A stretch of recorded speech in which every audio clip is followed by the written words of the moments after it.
듣고 싶어요. 아, 그게 뒤로 가면 나와요. 네, 뒤로 가면 나오거든요. 뒤로 가면 나오는데, 그런 거죠. 북한이 핵을 저렇게 갖고 있는 이유가 뭐냐? 남침을 하기 위해서. 그러니까 그거거든요. 우리가 북한이 핵을 사용해서 남침해서 적화 통일을 하는 물건으로 사용할 것이냐는 논쟁이거든요. 보수가 이제 그렇게 얘기해요. 보수 진영에서 그렇게 얘기하죠. 핵은 우리 남침 야역에서 적화 통일하기 위해서 만든 것이다라고 주장하는 것이고, 저는 그럴 이유가 없다라고 이야기하는 거죠. 이제 그게 이제 대칭점인 것 같아요. 그게 대칭점인 것 같아요, 사실은요. 그런데 그렇게 주장하는 저는 보수 진영한테 이렇게 묻고 싶어요. 그 정도 자신감이 있느냐? 저는 북한이 핵을 갖고 있는 북한하고 우리하고 그냥 다 맞짱 떠도 저는 저희가 이긴다고 생각합니다. 예. 이기는 문제가 아니라 북한이 핵을 쓰니까 그들이 주장하는 그거잖아요. 북한이 핵을 써서 남침을 해서 자기 땅을 만든다고 얘기하는데요. 북한이 핵을 써서 남침하는 순간 어떻게 되겠어요? 이 한반도에서는 승자도 없고 패자도 없어요. 결코 북한이 핵을 써서 남침을 해서 자기 땅을 만드는 걸로 끝나지 않아요. 그 순간 북한도 없어지고 우리도 없어져요. 이 지구상에 대한민국이라는 나라는 없어지는 것이지 누구를 이겨서 지배할 수 없다는 거예요. 예. 그 논리를 왜 모르냐는 거예요. 예. 아무도 승자도 없는 거예요, 사실. 북한이 그걸 하겠냐는 거예요, 사실은. 그러니까 북한에 어떻게 보면 저게 아까 말한 합리적으로 본다면 지 살고자 하는 건데 지 죽고자 하겠어요. 결국은 북한이 핵을 못 쓰게 하는 것도 중요하지만 안 쓰게 하는 것도 중요하다고 생각합니다. 저는 가끔 이런 얘기를 합니다. 이제 이야기를 많이 들으신 분도 있을 것 같은데 거지가 있어요, 거지가. 거지가 아니라 어떤 사람이요. 굶어 죽기 일보 직전인 거예요. 예, 정말 사업도 사망이 아니라 굶어 죽기 일보 직전이에요. 예, 그래서 길을 가다 보니까 커터 칼이 하나 있어요. 칼이 하나 있어요, 칼을 주워 들었어요. 주위를 돌아보니까 집이 딱 한 채예요. 집이 하나 있는. 집이 엄청나게 잘 살아요. 예, 엄청나게 잘 사는 집이 있어요. 보니까 막 주변에 방비도 잘 돼 있는 것 같고 그런 집이 있어요. 근데 주변에 다른 집은 없고 저 집밖에 없어요. 자기는 이제 1시간도 못 견디고 좀 있으면 이제 굶어 죽을 판이에요. 그럼 여러분 어떻게 하겠습니까? 결국은 띵동 누르겠죠. 띵동 눌러서 보니까 자기보다 한 45배나 더 큰 덩치가 큰 사람이 나왔어요. 남자가 나와서 딱 보는데 이 남자가 어떻게 하겠습니까? 제가 부들부들 떨면서 칼을 들이대고 야, 10,000원만 내라 라고 했어요. 자, 여러분이 45배나 큰 사람이라고 하면 그 사람 10,000원만 내라고 칼을 들이대는 사람의 그 칼을 어떻게 생각하겠습니까? 우리 집을 뺏는 사람이 생각하겠어요? 왜 그러니까 인식의 문제예요. 북한의 핵이라는 것에 인식의 문제입니다. 사실은. 예. 그 상황에서 이 사람이 칼을 들이댔을 때 이 사람의 들이는 칼의 이 칼은요. 그때 칼을 들이는데 만약에 여러분이 만을 안 주고 이 남자를 때리거나 바로 차거나 문을 닫아버렸어요. 그럼 이 남자는 굶어 죽는 거예요. 이제 굶어 죽어야 돼요. 어디 갈 수도 없어요. 그럼 어떻게 하겠어요? 그 상황에서. 어떻게 하겠어요? 자해를 하거나, 그죠? 아니면 담을 타넘어가든지 해가지고 이 사람을 하거나, 정말 극단적인 선택을 할 수가 없어요. 그렇게 됐을 때 이 사람이 든 칼, 자기를 자해하거나 담을 타면서 위에 있는 이 칼과 앞에 있는 칼은, 앞에 들이대는 칼은 똑같은 칼이에요. 그죠? 결국 똑같은 칼인데, 달라요. 첫 번째 들이댔던 칼은 결국 절대절명, 필사의 칼이에요. 그죠? 두 번째 들이댄 칼은 절망의 칼이죠. 자포자기의 칼이에요. 똑같은 칼입니다. 북한의 핵이 필사의 칼이 될 수도 있고 절대절명의 칼이 될 수도 있고요. 자포자기의 칼이 될 수도 있습니다. 똑같은 칼인데도. 그거는 상대방인도 중요하지만요. 그거를 우리가 어떻게 인식하냐도 상당히 중요해요. 북한의 핵을 못 쓰게 하는 것도 중요하지만 안 쓰게 할 수 있어요. 저는. 그 점이에요. 이게 다시 어떻게 보면 마이 같은 말이죠. 이게 사실입니다. 상대방 핵을 다 보면요. 결국 저는 그게 상당히 중요하다고 생각하거든요. 결국. 그러니까 핵에 대한 인식, 북한 핵무기에 대한 인식이 바뀌지 않는 한 핵무기에 대한 또 우리의 안보의 문제를 해결하기 는 어렵다고 봐요. 여전히 핵무기는 우리를 위해하고 우리 남침 야영용이다라고 물론 그런 전혀 없다고 생각하지 않습니다. 예. 하지만 그렇게 생각하고 이야기하는 순간 회담은 저는 없다고 봐요. 이게 제가 이제 바이킹으로 오해받는 가장 큰 이유죠. 또 혹시 질문 한 명 더 있으면? 그래서 전쟁이 일어날 안 일어날 것 같습니다. 예. 전쟁은 그러니까 국제적인 도발이라든가 이런 것들은 분명히 있을 겁니다. 있겠지만 이제 전쟁이라는 개념, 확전하는 개념은 우리 한반도가 특수성이 갖고 있어요. 사실 우리나라 같은 경우는 남북 간의 전쟁을 하고 싶다고 할 수 있는 게 아니냐. 근데 이제 가장 걱정되는 거는 그런 측면에서는 안 될 것 같은데 문제는 뭐냐면 또라이 두 명이 있기 때문에 예를 들면 지금 트럼프가 얘기한 부분을 보게 되면 선제 공격을 할 수 있는 가능성이 배제할 수 없거든요.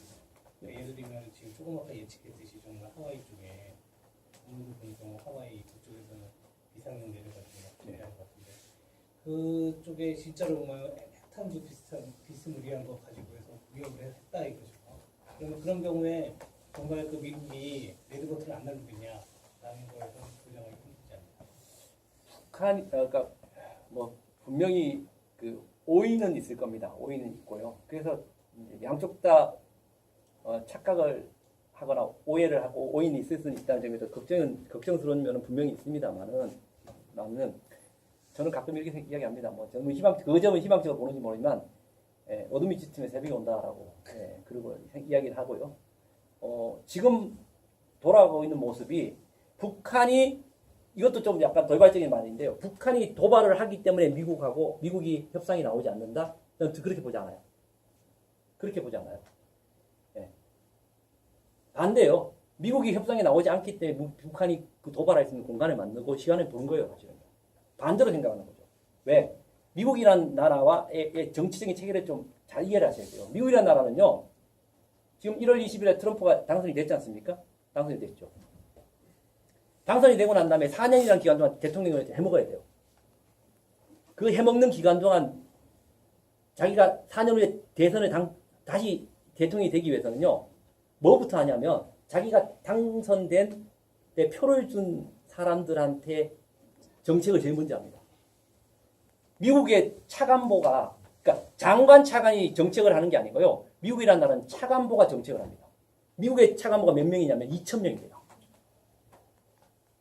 하루에 1월 20일에 정부가 들어서가 10명씩 한다고 해서 200일이 걸립니다.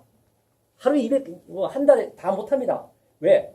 미국의 과거 정부를 보시면요. 1월 20일에 되면요. 정말 5개월, 6개월 인선이 끝나요. 자, 그 전에 있었던 오바마 정부도 7월 달에 보스워스 육자회담 대표를 인선했어요.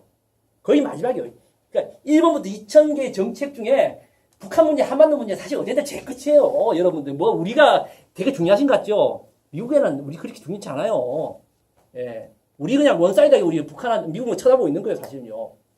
지금 미국의 차관보 중에서 대한민국 북핵 문제를 정리하는 사람은 딱 두 사람이 있습니다. 국무부의 아태 차관보, 국방부의 아태 차관보. 거기 하나 더 치면 백악관의 아시아 국장, 옛날 빅터차가 하던 3명 다 뭡니까? 공석이에요, 지금. 안 뽑아놨어요. 그 말은 미국이 지금 뭐 트럼프가 트위터 짓 하고 있는데 준비가 안 돼 있어요. 준비가.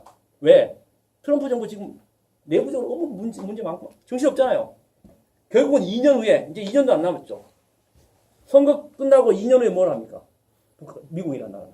중간 선거를 해요. 상하원 선거에서 져버리면 끝나는 거예요. 그 상하원 선거에서 이기려고 그거에 맞춰서 어젠다 순서를 그런 그냥 러스트베이스 그쪽에 있는 복지 막 그쪽에 가서 바르는 거예요.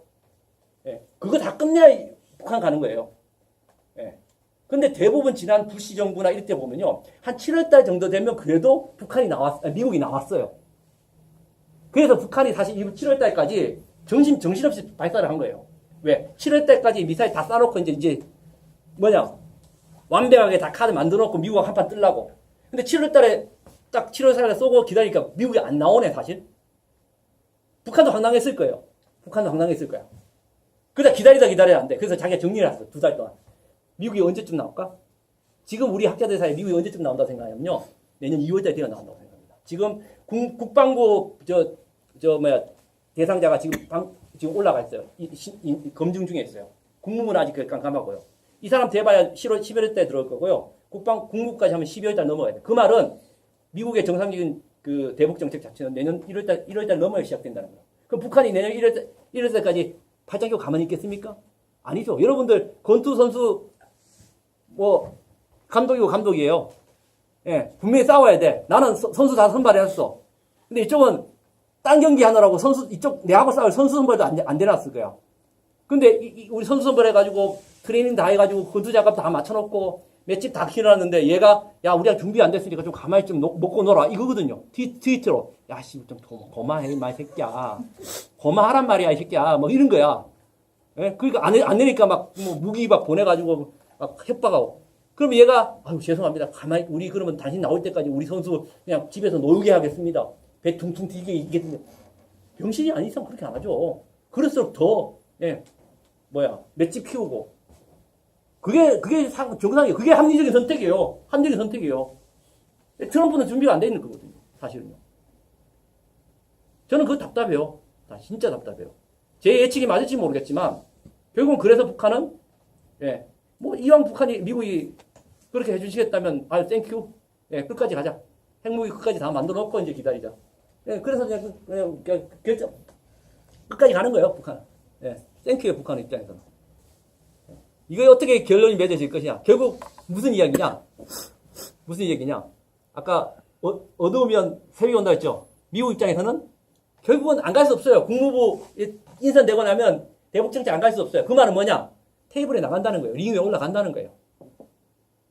제가 예측하지만 늦어도 내년 2월 달에 올라갑니다. 단 한 가지 조건. 지금까지 자존심 구겨진 트럼프가 자기 자존심을 좀 이렇게 무마할 수 있는 어떤 그것만 딱 만들어지면 우리한테 통보만 가버립니다. 우린 정말 소위 말하는 요즘 유행하는 코리아 패싱 낙동강 오리야 되는 거죠. 제 예측이 안 맞기를 바라겠어요. 저는요. 예측이 안 맞기를. 여러분들 기약해뒀다가 만약에 맞다면 제가 점장이구나 생각하십시오.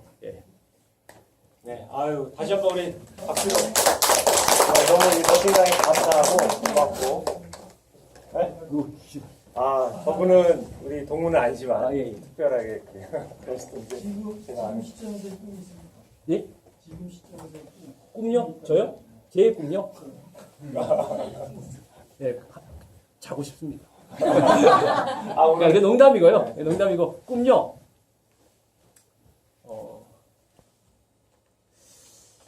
개인적인 뭐 모르겠습니다. 뭐 저는 다른 건 없고요.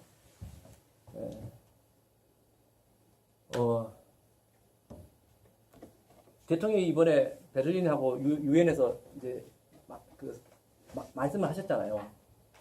근데 저는 안타까운 이야기가 요 한마디만 하겠습니다. 여러분들 동생 중에 아주 나쁜 동생이 있고, 나쁜 그게 있어요. 있는데, 옆집 가서 동네방네 돌아다니면서 내 동생 나쁘니까 저 새끼 좀 때려잡아달라고 이야기하는 게 과연 적절한지 모르겠어요. 저는 제일 안타까운 게요. 외국 나갔을 때 제일 안타까운 게 뭐냐면 제가 어느 나라를 갔더니 이런 얘기를 하시더라고요. 거기 있는 국회의원 한 분이 그 고려인이세요. 고려인인데 그분이 나 한국에 다시 가기 싫다는 거예요. 그분이 이제 민주총통 자문위원이신데 한국에 다시 가기 싫다는 거예요. 그분은 평양에도 들어가시는 분이에요. 평양에 자문위원도 하시고 한국에. 나는 근데 한국에 다시 가. 왜요? 그랬더니 한국에 갔더니 왜 이렇게 북한 욕을 하고 북한이 무슨 곧 망한다고 그러고 북한이 무슨 마약이 어떻고 맨날 북한이란 나라는 뭐 이상을 했는데 내가 북한을 그렇게 수십 년 당하는데 내가 본 북한은 그렇지 않던데 라고 하시는 거예요. 그리고 내가 북한에 갔는데 북한은 남쪽에 대해서 내가 욕하는 거 한 번도 못 봤어. 미국은 욕하지. 그 소리 하면서 나 제발 좀 한국의 대통령이 한국의 사람들이 국회의원들이 밖에 나가서 다른 나라 바지가랑이 붙들고 저 새끼 나쁜 새끼가 죽여주세요. 때려주세요. 라고 이야기 좀 안 했으면 좋겠어. 저는 가슴이 너무 아팠어요. 이번 대통령이 하신 말씀 좋은 말씀 많으세요. 하지만 저는 이렇게 대통령이 말씀하셨으면 하는 거고 내가 만약 꿈이 있다면 그렇게 얘기하겠습니다. 제가 나쁘고 물하지만 저는 그렇게 했습니다. 세계 사람들한테 유엔에서 세계 사람들한테 이렇게 얘기했습니다. 나는 여러분들이 갖고 있는 북한 때문에 갖고 있는 고민을 너무 잘 알고 있습니다. 예. 그리고 북한이 갖고 있는 고민은 잘 모르겠습니다. 내가 북한하고 만나서 당신들의 고민을 전달하고 있습니다. 그리고 북한이 갖고 있는 고민을 여러분들한테 전달하겠습니다. 내가 조건 없이 북한을 만나서 이야기할 수 있게 해주십시오. 그게 꿈입니다.